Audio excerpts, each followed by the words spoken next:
अच्छा, अब गौर से समझना है, बड़ा आसान सा प्रोसेस है। एसिड रेन की फॉर्मेशन बता रहा हूं। एसिड रेन कैसे फॉर्म होती है बेटा?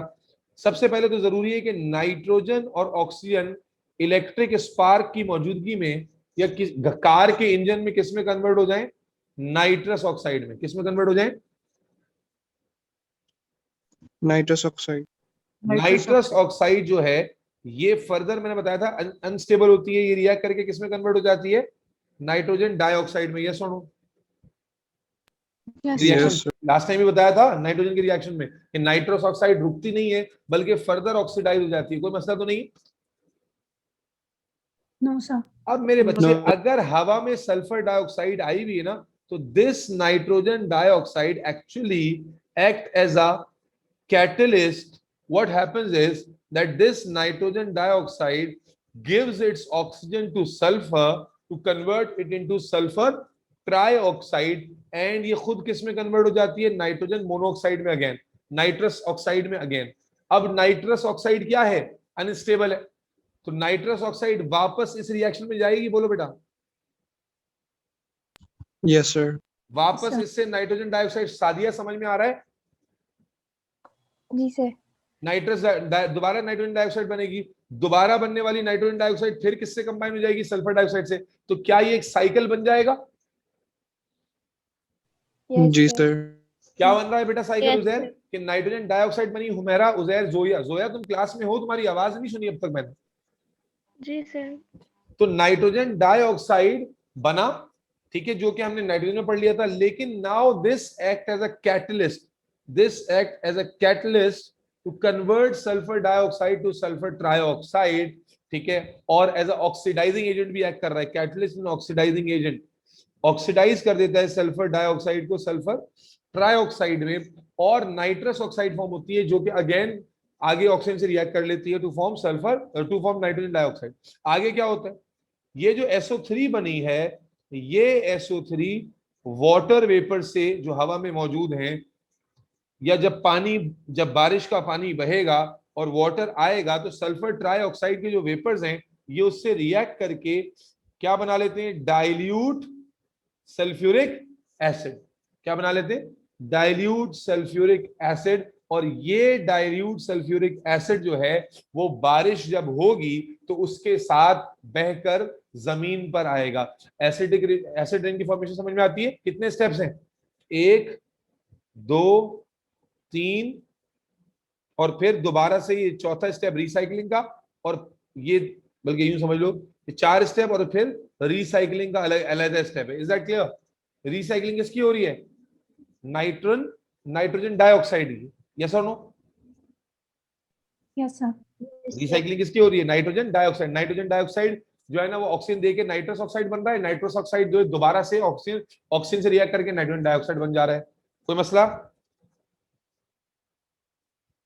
No sir. इसीलिए इसीलिए अगर सल्फर ट्राइऑक्साइड गैस हवा में बनी हुई है, वेपर्स हवा में बने हुए, मैंने अपनी पुराने बड़े बुजुर्गों सुना, आपने भी सुना होगा शायद, कि वो पहली बारिश में नहाने को मना करते हैं। क्योंकि लॉजिकली भी तुम सोचो तो सबसे ज्यादा एसिड किस बारिश में आएगा? पहली बारिश में। क्योंकि हम बहुत दिनों से बारिश हुई नहीं है, तो सल्फर ट्राइऑक्साइड के जो वेपर्स होंगे वो हवा में बहुत ज्यादा सस्पेंड होंगे। और अब जब पहली बारिश होगी तो सबसे ज्यादा रिएक्शन पहली बारिश में होगा, जिसके नतीजे में सल्फ्यूरिक एसिड बनेगा। यस और no? Yes sir. Yes sir. इसीलिए पहली बारिश में नहाना मना किया जाता है। एसिड का इफेक्ट होता है, स्किन एलर्जी हो जाती है। अच्छा, इसी तरह हम मदरसे में थे तो मदरसे में बहुत सारे बच्चों को अनहाइजीनिक कंडीशन की वजह से स्किन पे दाने हो जाते हैं। तो मैंने देखा कि वो बच्चे पहली बारिश में जब नहाते थे तो वो दाने ठीक हो जाते थे।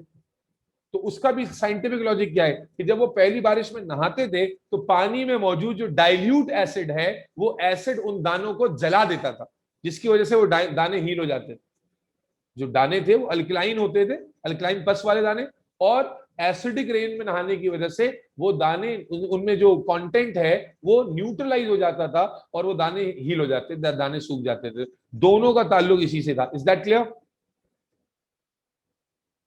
Yes sir. एसिड रेन की फॉर्मेशन आएगी तो यहां से नहीं लिखोगे, पूरा लिखोगे शुरू से। क्लियर हो गई बात? इसका मतलब है एसिड रेन को फॉर्म करने में सिर्फ सल्फर का किरदार नहीं है, नाइट्रोजन का भी किरदार है, सल्फर का भी, यस और no? Yes, sir. Any question till this point? No, sir. Cycle No, कहां पे sir. बन रहा है वो समझ में आ गया? साइकिल कहां पे बन रहा है?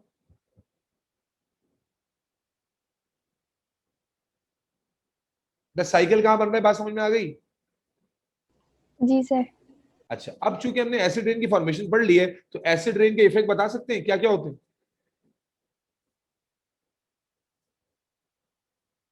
सबसे पहले corrosion of limestone buildings, yes और नो? भाई जो सीमेंट होता है, उस सीमेंट में क्या होता है? लाइमस्टोन डला हुआ होता है।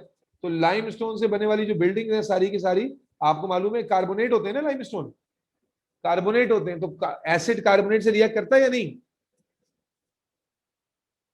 करता है, sir. तो as calcium carbonate react with acid, क्योंकि Narmeen Noman calcium carbonate acid से रिएक्ट कर जाता है, जिससे बिल्डिंग डैमेज होती है।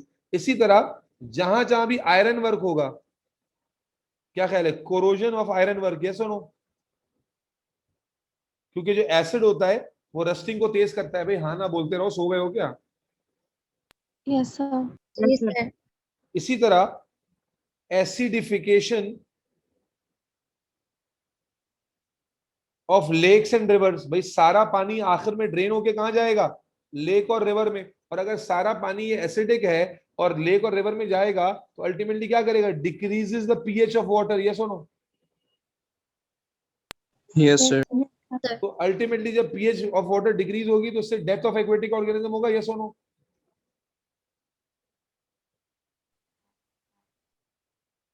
Yes sir. अच्छा, Yes, एक और sir. बात बताता हूँ, एक और कोरल रीफ्स का नाम सुना है? यस अभी सर। कोरल रीफ देखें, समंदर में मौजूद जो है वो पत्थर की तरह के ऑर्गेनिज्म होते हैं। उनके ऊपर शेल्स होते हैं जो देखने में बिल्कुल कलरफुल पत्थर लग रहे होते हैं। देखा है? No, sir. यस नहीं? सर देखा। अबे यार, नेशनल ज्योग्राफी पे कभी भी देखोगे कोई एक्वेरियम, एक्वेरियम में देखो उस तरह के वो जो सुराखदार किस्म के पत्थर टाइप के होते हैं, ये कोरल रीफ असल में ऑर्गेनिज्म होते हैं।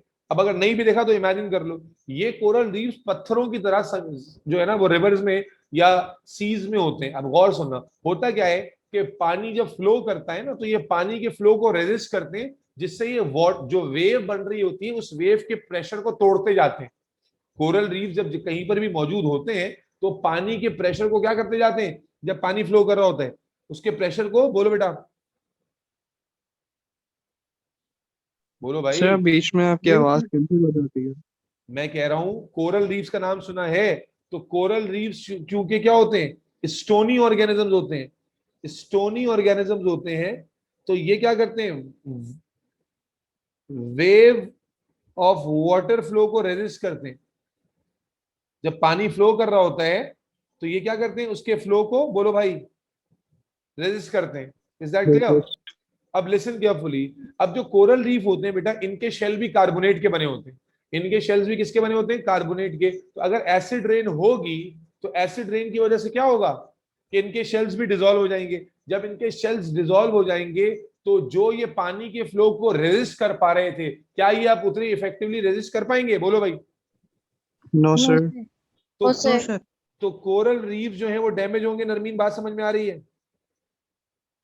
जी सर। इससे क्या होगा? इंक्रीज द चांस ऑफ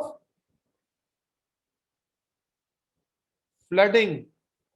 वो भाई, जब पानी का वेव का जो फ्लो है वो टूटेगा नहीं, तो उसका वेव का फ्लो तेज होगा, तो उससे सैलाब के सूरत के चांसेस होंगे, यस और नो? जी सर. बेटा बात समझ में आ रही है? रेहा, सादिया, हुमैरा? Yes sir. अच्छा, इसमें Yes, sir. एक चीज बताना भूल गया, बहुत इंपॉर्टेंट थी यार, ध्यान से किसने निकल गई, दिमाग खराब हो गया तुम लोगों की। डेथ ऑफ एक्वेटिक ऑर्गेनिज्म में ना एक रीजन है, लो पीएच। जब लो पीएच होती है ना बेटा, तो लो पीएच पर एल्यूमिनियम आइंस, ये बड़ा एग्जाम में अलग से पूछा जाता है। लो पीएच पर सॉइल में मौजूद, आपको उस दिन पढ़ाया था कि सॉइल भी ड्रेन होती है। भाई बारिश होगी तो सॉइल भी जा जाके ड्रेन होगी ना पानी में। Yes, sir. Yes. तो लो पीएच पर जो सॉइल में मौजूद एल्यूमिनियम आइंस होते हैं, ये पानी में चले जाते हैं। पानी में डिसॉल्व होके लो पीएच पर जो एल्यूमिनियम आयन होते हैं ये डिसॉल्व हो जाते हैं पानी में, और ये पानी के साथ कहां चले जाते हैं? River Reverse lake. And this aluminium is toxic to fishes. जो डेथ हो रही है ना, एग्जाम में पूछेगा डेथ क्यों हो रही है, उसका प्राइमरी कॉज क्या है? एल्यूमिनियम आयन टॉक्सिसिटी है। क्या कॉज है भाई? Aluminium ion toxicity. और ना सिर्फ ये, बल्कि इसी वजह से जब बारिश होती है और सॉइल एसिडिक हो जाती है, भाई सॉइल भी तो एसिडिक हो जाती है ना, सॉइल ऑल्सो बिकम्स एसिडिक। तो सिर्फ पानी में नहीं, पानी से पहले तो सॉइल एसिडिक होगी, तो सॉइल के अंदर भी एल्यूमिनियम आयन टॉक्सिसिटी हो जाएगी, resulting in aluminium ion toxicity and damage. क्या डैमेज? प्लांट्स। क्योंकि एल्यूमिनियम आयन जो है ना, वो एक टॉक्सिक एजेंट है लिविंग ऑर्गेनिज्म के लिए। तो चाहे, और एल्यूमिनियम आयन कहां से आ रहा है? सॉइल में कंपाउंड की फॉर्म में मौजूद था, लेकिन लो पीएच पर यह आयोनाइज हो जाता है, और लो पीएच पर आयोनाइज होकर प्लांट्स को भी डैमेज करता है, और लो पीएच पर आयोनाइज होकर ये पानी के साथ रिवर में चला जाता है, और वहां पर जाके एक्वेटिक लाइफ के लिए भी एज अ टॉक्सिन एक्ट करता है। ये सब किसकी वजह से हो रहा है? बोलो भाई। एसिड रेन की वजह से। Is that clear? Yes sir. Yes sir. कोई मसला तो नहीं है यहां तक? तो सॉइल को एसिडिक कर देता है, एल्यूमिनियम आयन टॉक्सिसिटी होती है जिससे प्लांट डैमेज होता है, सॉइल को टॉक्सिक कर देता है, सॉइल को पीएच को लो करता है, वहां से वो लो पीएच पे एल्यूमिनियम आयन पानी के साथ डिसॉल्व होकर कहां पहुंच जाते हैं? पानी में, और वहां पर ऑर्गेनिज्म को भी नुकसान पहुंचाते हैं। मसला समझ में आ गया है? एसिड रेन कैसे बनती है और एसिड रेन का इफेक्ट क्या होता है? कोई मसला? No, sir.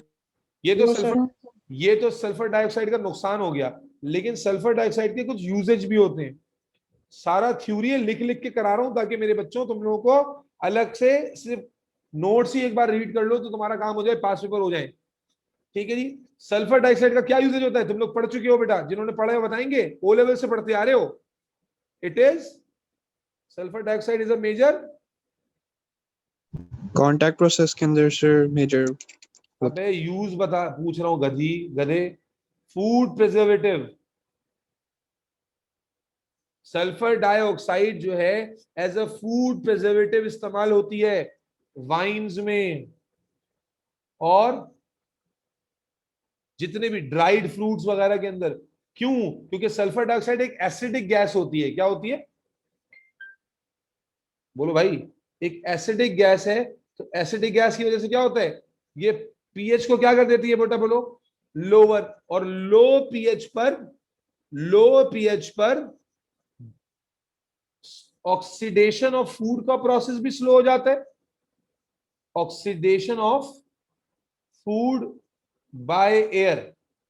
एयर जो है फूड को ऑक्सीडाइज करती है, जिससे फूड का टेस्ट खराब होता है। और इसी तरह बैक्टीरिया भी किल होते हैं लो पीएच पर, जो किलिंग यानी एंटी बैक्टीरियल इफेक्ट लिख देते हैं कि लो पीएच पर एक तो ऑक्सीडेशन के चांसेस डिक्रीज होते हैं, दूसरा एंटी बैक्टीरियल इफेक्ट दिखाती है। इसीलिए हम खाने के अंदर एज अ फूड प्रिजर्वेटिव इसे डाल रहे होते हैं। तो सल्फर डाइऑक्साइड का यूजेज समझ में आता है? हाँ ना बोल भैया। Yes sir. Yes sir. कोई मसला तो नहीं है यहाँ तक?